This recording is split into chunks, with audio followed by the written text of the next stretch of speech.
Y recibimos a nuestra querida licenciada María Florencia Rubiolo. ¿Cómo estás, Florencia? Hola, Mari. Bienvenida luego a tus vacaciones. Sí, descansada. Ya descansada, cargaste las Sí. pilas, así que bueno.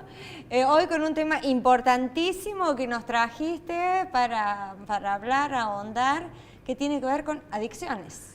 Sí, un tema importante y cada vez más popular, ¿no? Afecta a más personas. Cuando hablamos de adicciones siempre tenemos que tener en cuenta que estamos hablando ya de un consumo problemático.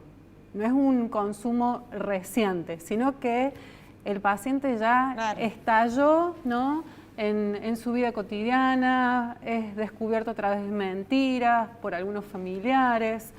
Entonces hay que hacer un abordaje completo. En primer lugar con el paciente, y si tiene recursos familiares también trabajar con la familia para que acompañe. ¿Hay adicciones que son, o sea, menos problemáticas que otras, por ejemplo, o no? Eso depende de cada paciente, ¿sí? Lo que vemos hoy en día, antes estaba como muy dividido y seleccionado el adicto solo, en cambio hoy dentro de las patologías en salud mental, neurosis, psicosis, bipolaridad, todos estos también pueden tener consumos. Entonces, nuestro trabajo como psicólogos es mucho más complejo, delicado y tenemos que estar mejor formados. ¿Sí? No es lo mismo. Distintos tipos de tratamiento. Por ejemplo, si hablamos de obesidad, sería como una adicción a la comida. Sí. Es un tipo de tratamiento. Exacto. Si hablamos de alcohol o drogas, es otro tipo de tratamiento. Tabaquismo es así. Sí, pero tienen algunas cuestiones en común que qué lugar viene a ocupar esta sustancia, ¿sí? A tapar una angustia. Los jóvenes por ahí sí en estas nuevas sustancias, marihuana, éxtasis, cocaína, son jóvenes que no aceptan la frustración, ¿sí? Entonces tapan. Hoy se escucha mucho consumo marihuana para poder dormir, consumo éxtasis para ir a divertirme. Parece que tiene que estar la sustancia para que suceda eso, ¿no? Está asociado. La consecuencia tiene que estar la sustancia y hay que empoderar al paciente, ¿no?, para que logre lo que él quiere de un modo saludable. Y uno nunca puede saber de antemano, por ejemplo, si el chico consumiendo alcohol o no consumiendo se hace adicto o no, ¿no? No, en salud mental no podemos hacer futurología. Cada paciente cuando se va del consultorio después... Porque a veces uno ve, no sé, un grupo de 50 chicos en el colegio y de repente 48 siguieron su vida normal y todos tomaban alcohol o consumían, por decir de alguna manera, un porro y de repente dos quedaron como atrapados en una adicción y otros no. Eso depende de la personalidad. Sí, y también se ve en el consultorio muchas personas que empiezan a consumir desde adultos ahora y han sido, por ejemplo, alumnos muy prolijos, brillantes y han tenido una frustración a edad media. Y bueno, el recurso que está disponible hoy en día frente a una angustia es las sustancias y terminan en una adicción y parece que se tienen que sostener, ¿sí?, para tapar la angustia con una sustancia. Y siempre empiezan, como dicen todos los consumidores, ¿no?, yo lo controlo. Y cada vez la sustancia se va metiendo más. Y bueno, igualmente la edad influye, ¿no? Supongo que no es lo mismo empezar a consumir alcohol a los 12 que a los 30. Lo que cambia es el efecto a nivel neurológico, ¿sí? Porque en la adolescencia se da un gran desarrollo de las neuronas, de las conexiones entre las neuronas, y si llega la sustancia a edad temprana, la verdad que el efecto neurológico es mucho más nocivo. Claro. Pero como te digo, el consumo en adultos está siendo cada vez más frecuente. O sea, yo lo digo en esta terminología un poco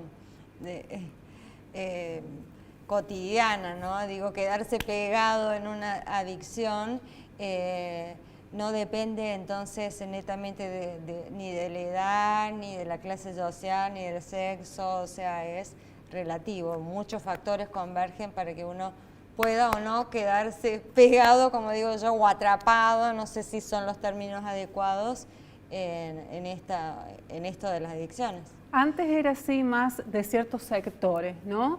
Hoy en día es tan masivo y tan accesible que llega a todos, lamentablemente. Es un malestar de época, llamamos nosotros los psicólogos.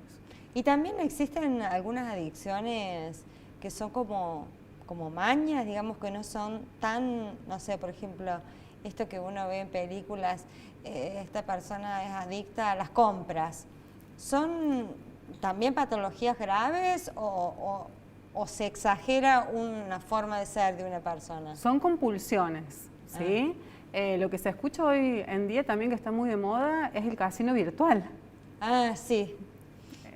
Mucha gente que juega en casinos a través de... bueno, todos más o menos adictos al celular, a Instagram, ¿sí? A mostrarse.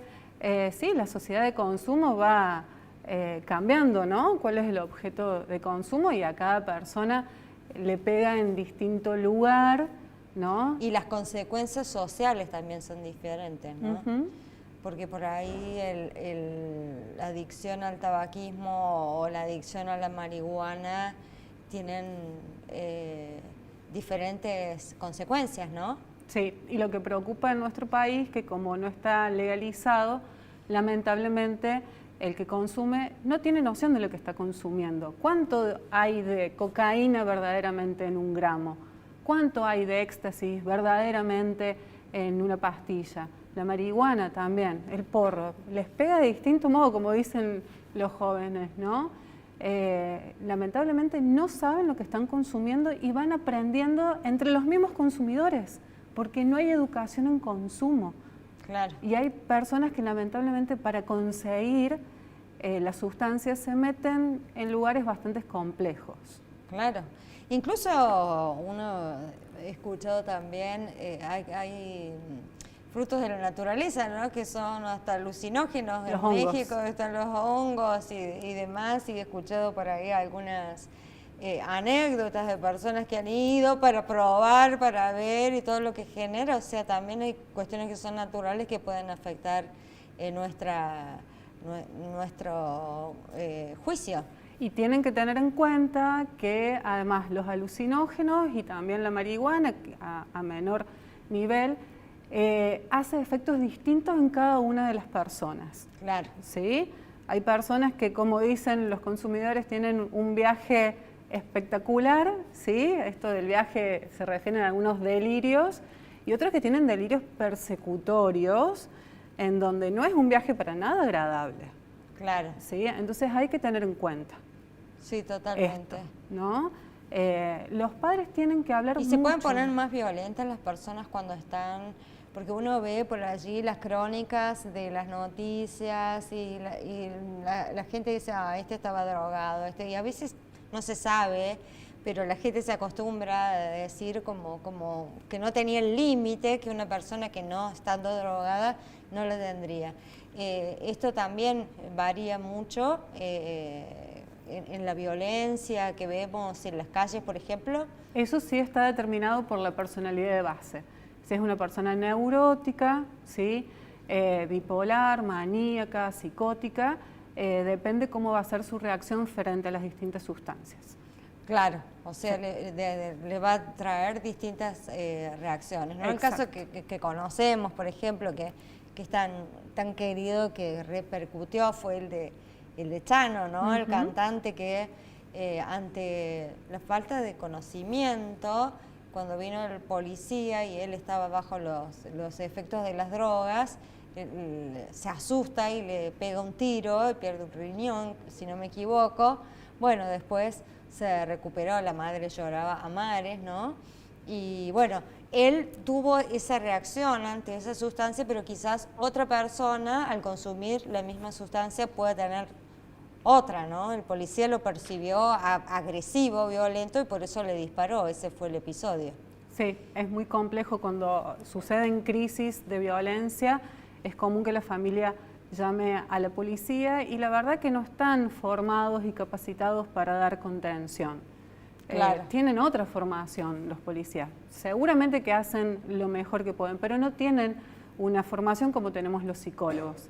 Claro. Y la verdad que trabajar con personas adictas es un trabajo complejo y dedicado, no cualquier profesional lo hace. Se trabaja en equipo, generalmente con un psiquiatra para controlar la abstinencia que genera tanta adicción, tanta taquicardia, ¿sí? Sudoración, inestabilidad, descontrol y a veces hasta agresión.